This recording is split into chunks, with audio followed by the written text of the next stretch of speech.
Hi everyone. Nowadays जो Australia है is very renowned destination among international students but Australia ने काफ़ी चीज़ों में अपना like you can say entry criterias में you can say GS criteria में काफ़ी स्ट्रिक्ट रूल्स बना दिए हैं, ठीक है, जिसके कारण कई स्टूडेंट्स का जो सपना है ऑस्ट्रेलिया पढ़ने का वो पूरा नहीं हो पा रहा। जैसे अब स्टूडेंट्स की बात करें जो 2023 पास आउट्स हैं, ठीक है, तो ऑस्ट्रेलिया बहुत ज़्यादा रिलक्टेंट है कि हमें 1 साल तक का भी गैप नहीं चाहिए, वो 6 मंथ्स का गैप एक्सेप्ट कर रहे हैं। तो उन स्टूडेंट्स के लिए बहुत जरूरी है ये जानना कि कौन सी नेक्स्ट कंट्री है जो आपको प्रॉपर ऑस्ट्रेलिया जैसे ही lifestyle and you can say proper उन जैसी ही एजुकेशन प्रोवाइड कर सकती है। ठीक है, तो अगर मैं बात करूं ऑस्ट्रेलिया और न्यूजीलैंड, ये दोनों जो कंट्रीज हैं ये एशिया कॉन्टिनेंट के अंदर आती हैं। ठीक है, तो अगर आपका सपना ऑस्ट्रेलिया पढ़ने के लिए पूरा नहीं हो पा रहा because of XYZ reason, because of gap and any point of thing, तो आप न्यूजीलैंड को ऑप्ट कर सकते हैं। न्यूजीलैंड क्या है, जो कंट्री है बहुत अच्छी कंट्री है, बहुत क्वालिटी एजुकेशन प्रोवाइडर है। सेकेंड थिंग, इनका जो एंट्री क्राइटेरिया है is very relax. If I compare it with Australia, Australia जहां बिल्कुल गैप एक्सेप्ट नहीं करता, वहीं ऑस्ट्रेलिया न्यूजीलैंड अप्रोक्सीमेटली 1 और 2 ईयर्स तक का गैप अंडर ग्रेड के लिए एक्सेप्ट करता है। एंड अगर आप पीजी के लिए जा रहे हैं, मास्टर डिग्री के लिए जा रहे हैं, तो अगर आपके पास प्रॉपर जस्टिफिकेशन है तो न्यूजीलैंड आपको ओपन हैंड से एक्सेप्ट करता है। तो if I talk about the entry requirements of New Zealand, तो वो आपको, अगर मैं +2 वाले स्टूडेंट्स की बात करूं जो +2 पास आउट हुए हैं, तो उनको जो परसेंटेज क्राइटेरिया है वो अप्रोक्सीमेटली 60% से वो स्टार्ट कर देते हैं। ठीक है, and if I talk about the English proficiency test, then 6 not less than 5.5 उनका स्टार्टिंग क्राइटेरिया है। एंड अगर मैं बात करूं पीजी स्टूडेंट्स के लिए, जिन्होंने बैचलर्स कर ली है, तो वो बच्चे जिनके 50% से अबव हैं, ठीक है, तो वो बच्चे न्यूजीलैंड में अपना पढ़ाई का जो सपना है वो पूरा कर सकते हैं। एंड अगर मैं बात करूं इंग्लिश प्रोफिशिएंसी की, तो 6.5 नो बैंड लेस देन 6 जो बैंड्स हैं आपको आईएलटीएस या पीटी में चाहिए, सो दैट कि आपका वीजा आउटकम मतलब बहुत अच्छा है। वैसे जो एंट्री क्राइटेरिया है पीजी की भी, तो 6 नॉट लेस देन 6 के साथ भी आपको काफी यूनिवर्सिटीज मिलती हैं। ठीक है, if I talk about New Zealand, तो न्यूजीलैंड में जो सारे स्टडी सिस्टम है ये प्रॉपर लेवल्स में मेंटेन किया हुआ है। तो if I talk about the bachelor's degree, so it comes under level 7, and if I talk about the master degree, then it comes under level 9।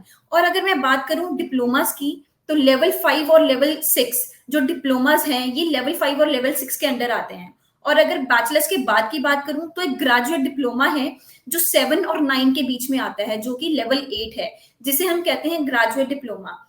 तो मेजरली हमारी जो सजेशन है, जो न्यूजीलैंड के अब अपडेटेड रूल्स आए हैं, तो बैचलर्स और मास्टर्स, ये जो स्टूडेंट्स है जो ये 2 डिग्रीज करने जा रहे हैं, इनको 3 साल का पोस्ट स्टडी वर्क परमिट मिल रहा है बाय द न्यूजीलैंड गवर्नमेंट।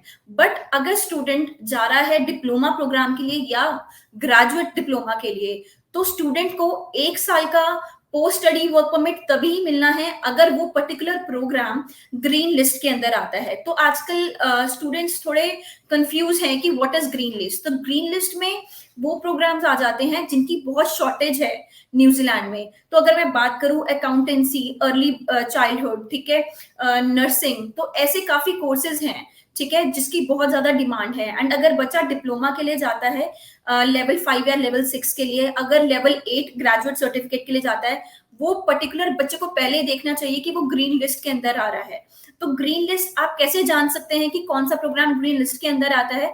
तो अगर आप न्यूजीलैंड एम्बेसी की वेबसाइट ओपन करेंगे एंड ग्रीन लिस्ट सर्च करेंगे, तो आपके पास प्रॉपर एक लिस्ट ओपन हो जाएगी जिसमें कि जो जो कोर्सेज स्किल शॉर्टेज के अंदर हैं न्यूजीलैंड में, वो सारे आपके सामने आ जाएंगे and you can opt any of them. उनमें आप 1 साल तक का post study work permit opt कर सकते हैं। But in case of bachelors and masters, you can avail 3 years of post study work permit. And अगर मैं बात करूं फंड्स की, तो न्यूजीलैंड फंड्स के लिए बहुत ज्यादा रिलैक्स है। If I compare it with Australia, Australia हमेशा कहता है कि हमें हर एक चीज का सोर्स चाहिए, या हमें पर्टिकुलर जो भी फंडिंग है 1 year या यू कैन से 1.5 year तक की चाहिए। वहीं वेयर एज न्यूजीलैंड क्या कहता है, हमें 3 months ओल्ड फंडिंग चाहिए।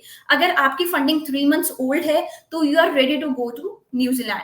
और सबसे इंपॉर्टेंट बात, न्यूजीलैंड क्या करता है, न्यूजीलैंड हमेशा, सपोज करो आप बैचलर्स डिग्री के लिए जा रहे हो, तो बैचलर्स डिग्री में आप 1 ईयर का ट्यूशन फी एंड 1 ईयर का लिविंग एक्सपेंस तो दिखा ही रहे हो। बाकी न्यूजीलैंड गवर्नमेंट इस चीज में थोड़ी सी एडमेंट है कि उनको देखना है कि आपको 2nd ईयर और 3rd ईयर का भी फीस अफोर्ड कर सकते हैं।